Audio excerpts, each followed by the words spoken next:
Hello, ladies, gentlemen, and deceased. My name is Emily Sophia, and I'm going to be walking you guys through the latest episode of The Walking Dead. And we are a pretty decent ways into this particular season, so I'm getting a little bit antsy. We still have tons of unanswered questions, and even more were produced over the course of this episode as well. So if you are dying to dive into the thick of it, I will warn you that there are going to be plenty of spoilers ahead. So if you're not yet caught up, then I suggest that you do so and come on back here. We'll have a little chit chat.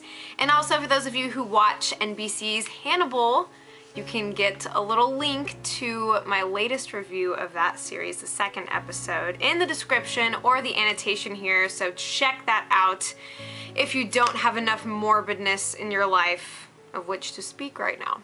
Because, you know, we all need more than I think we do. So I just want to be a supplier for you, if you know what I'm saying.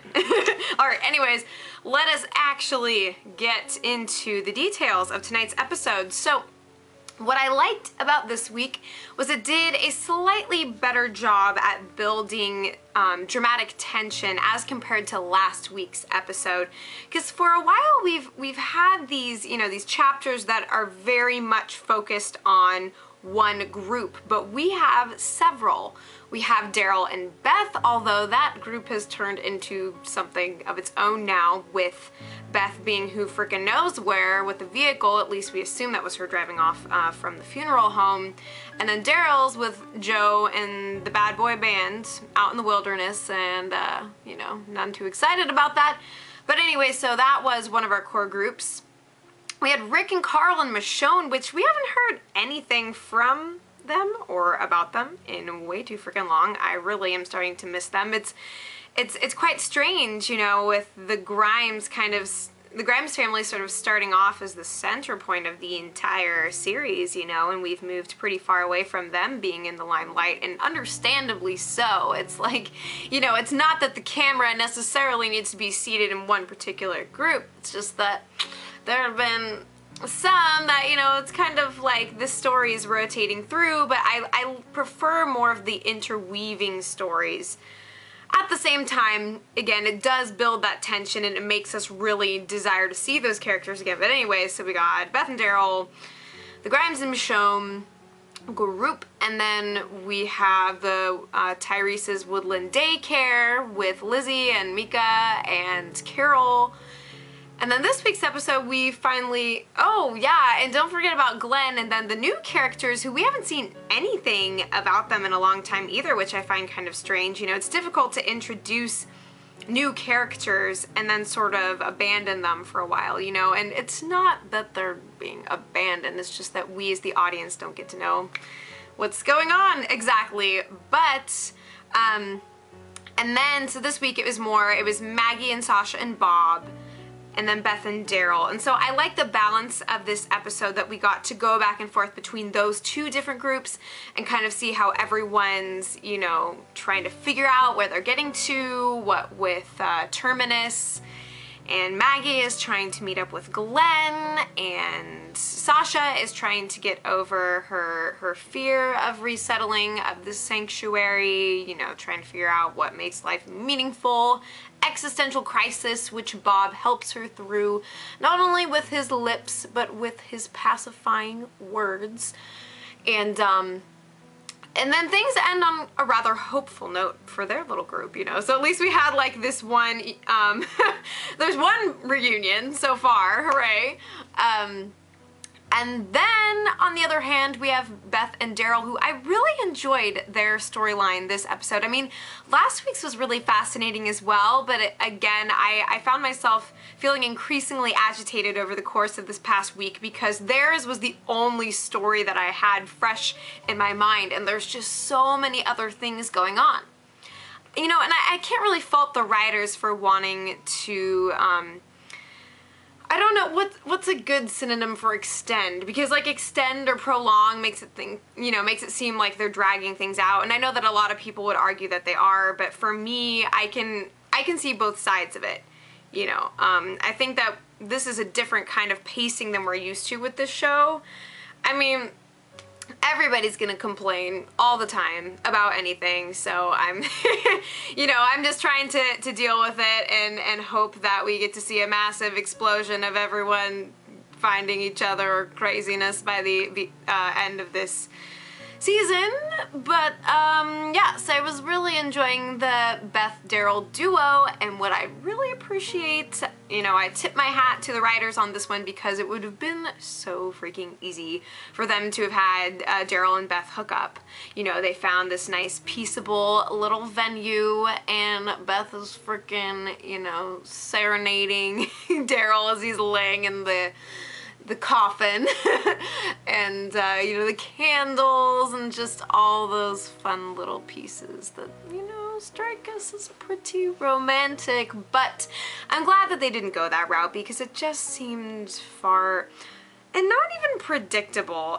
It's more just, I feel like them being in kind of a romantic thing is, it just makes me feel a little uncomfortable. That's not really what I desire for their characters. Not that what I, you know, not that it's like we're playing The Sims here and I'm sitting there like, oh, let's make them fall in love. Let's make those two, you know. I know, and that's not what it's all about, but since things are very character-centric right now, you can't help but process these things and play matching games and whatnot. But I really like the way that their relationship is developed and the way that Daryl came to find faith in humanity through Beth. You know, she can be a little I don't know what the word is, not rebellious, because there's not really a social norm from which to rebel in this society. I mean, she could be a little cheeky at times, you know, when at the beginning of the episode when Daryl is training her on the crossbow and she's like, soon enough, I'm not gonna need you, ha ha ha, and then she, you know, like twists her ankle or whatever happens.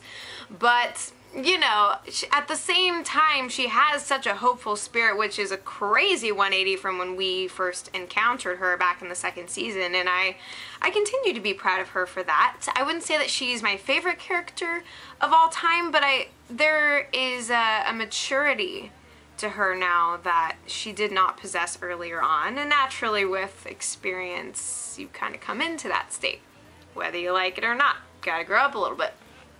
And since she had her, you know, little moonshine and mayhem fest in the last episode, now it's more trying to find their way, to figure out where they want to be, if they can even find others. And of course, as soon as Daryl proposes that, you know, maybe they'll just hang out there until somebody returns, and the little white poopy dog that showed up on the front porch is almost, you know, kind of suggests that there could be a family returning or something, you know, sort of like Noah's Ark and he sends out the dove and the dove comes back. But anyways, but Daryl's of the mind that, you know, we'll just hang out, eat peanut butter, pig's feet, and just kind of see what happens when the homeowners return to our picnic.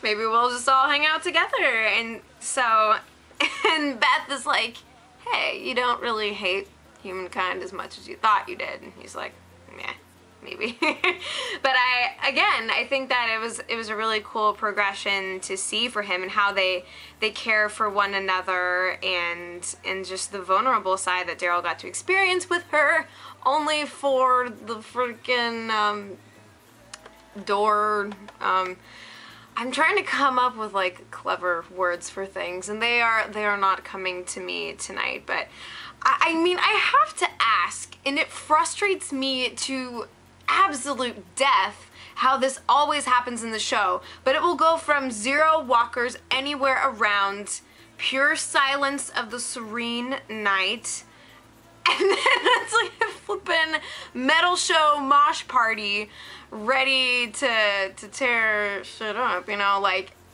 I just can't comprehend how that happens.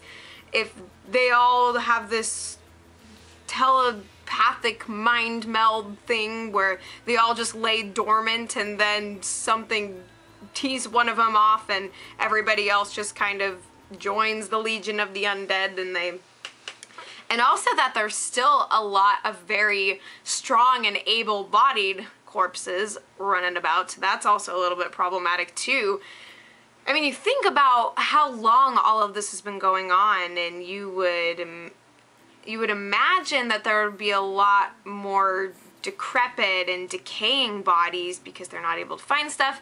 But then, you know, the fact that there's still so many of these guys having a party in the USA, from that we can glean that there's still some kind of life. There's still some biosphere going on through this. So there's like the hopeful aspect. You know, you can't have life without death and vice versa. So I mean, the presence of one suggests the presence of the other, I guess. I don't know, but anyways, that's just sort of my whole what that I experience every single time we go from 0 to 60 in those situations. But as tragic and awful and heartrending as that separation between Daryl and Beth was, I am such a paranoid watcher that as soon as Daryl insinuated that they should stay and settle and, you know, seize the day, enjoy life,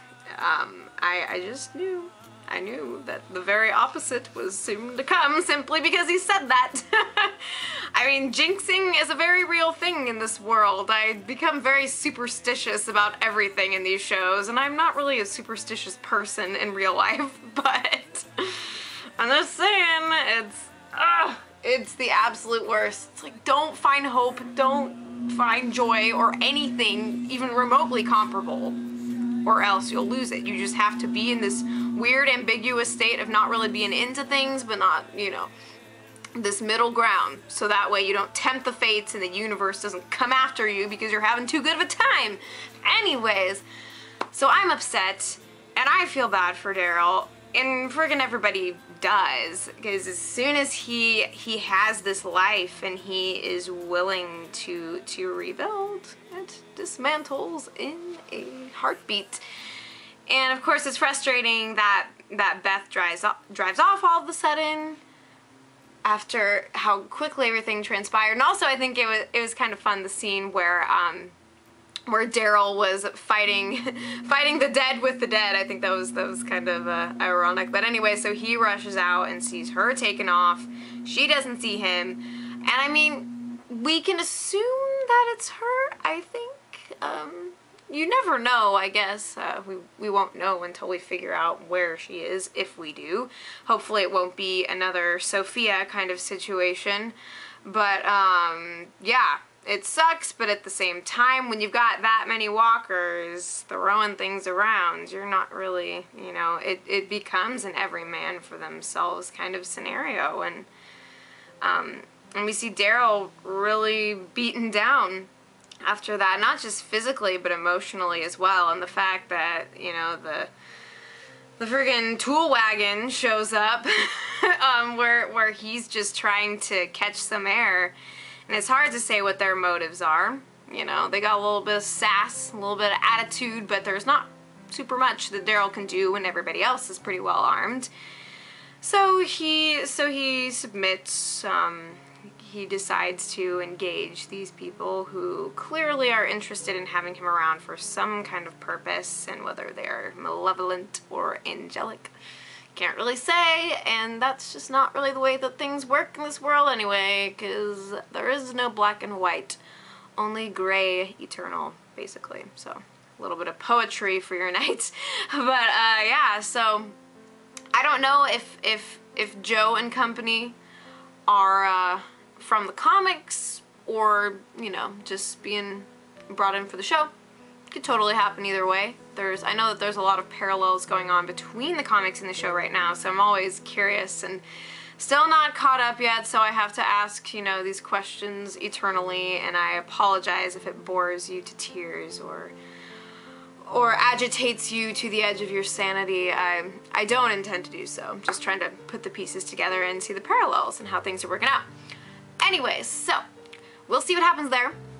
Going back to Maggie and Sasha and Bob, I have to say that Bob stepped it up quite a bit in this episode. Again, what's been interesting about the second half of this season is that a lot of characters that I've been sort of on the fence about are becoming more attractive to me, which I don't like, because the more I like these characters, the more likely they are to be taken from me. See, it's that whole, you know, there is superstition, like that is the show.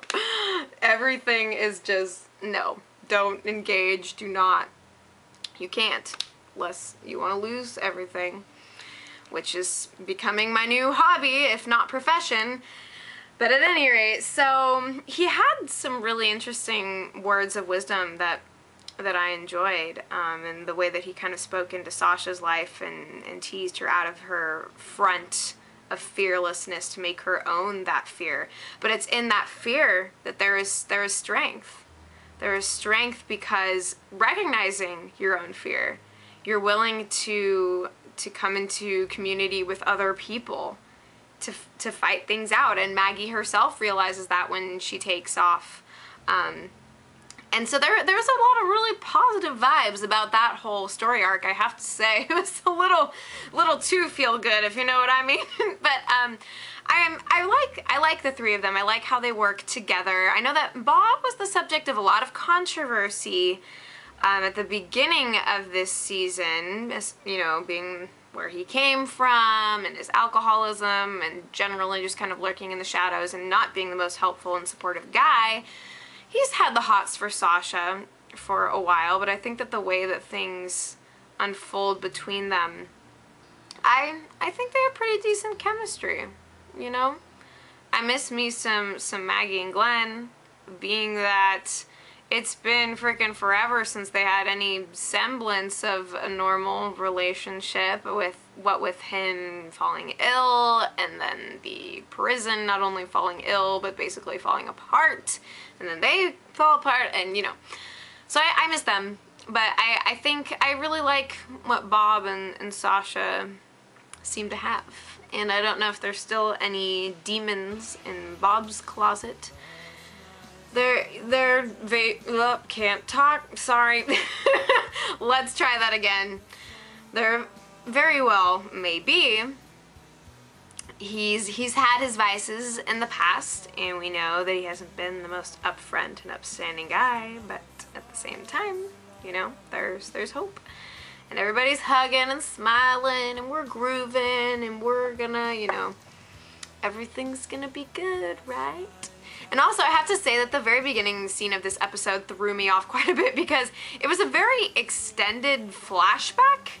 And at first I didn't really recognize that it was a flashback either, or at least I assume it was. Is there any possibility that it was a flash forward? Because it doesn't really make sense, being that Daryl still had his bike and everybody. Basically, I think that was just sort of a little origin story moment for Bob and kind of, you know, trying to get us to know him a little bit better. So, but I was actually really confused, and I have to say that scene dragged out a little bit too long, I think, because I just got annoyed because I couldn't figure out what was going on and why we were following him around in the wilderness.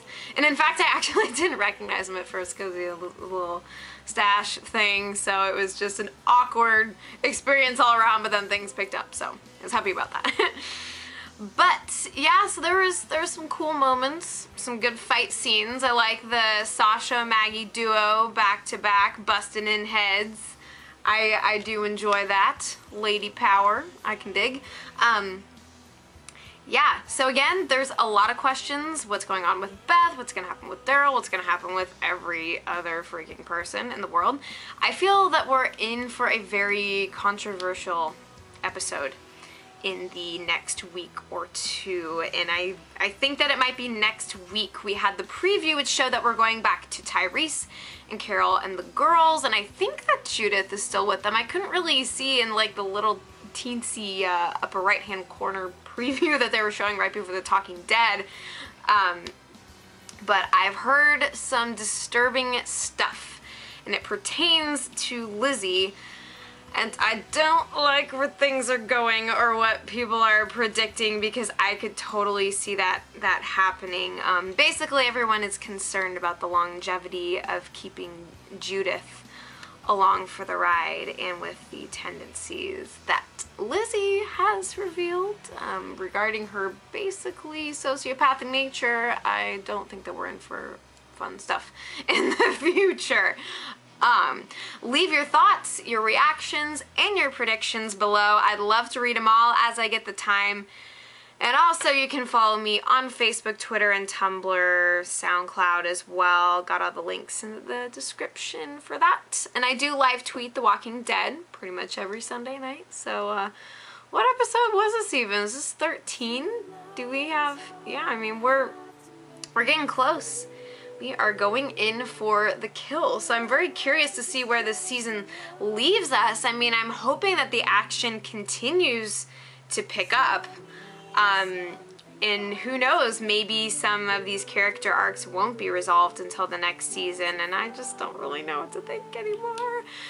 So many shows going at once, and so many that are coming soon. So I'm also reviewing Hannibal, Bates Motel, I'm probably gonna be doing Game of Thrones, other stuff. I'm trying really hard, but thank you so much for watching this review of mine and for being as supportive as you guys always are. I have all the love in the world for you. If there's anything that I forgot to mention, feel free to leave it in the comments, fill in the gaps in my own brain. I'm always, you know, I always improv these. These are very much off the cuff, but I hope that you enjoy it. So, you guys take care, and I'll be back before you know it.